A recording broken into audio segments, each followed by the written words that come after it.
x equal to 2 plus root 3 হলে x plus 1/x এর মান কত?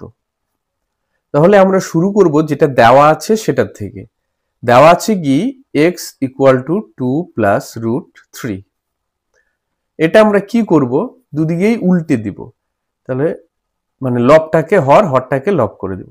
তাহলে এইটাকে যদি উল্টে দিই তাহলে এটা হবে 1/x, আর এটাকে উল্টে দিলে হবে 1/2 প্লাস রুট 3।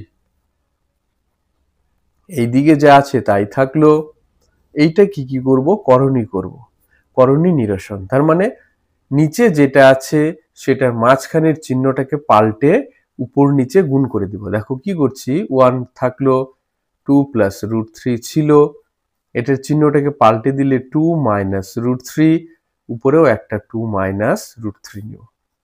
তাহলে এটা কি হচ্ছে, উপরে 1 দিয়ে গুণ করলে যা আছে সেটাই হবে, নিচেরটা সূত্রে পড়ে গেছে a plus B into A minus B. কিসের সূত্র? A square minus B square.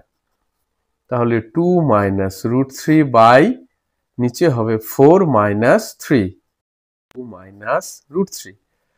সুতরাং x plus 1/x equal to x এর ভ্যালুটা কত?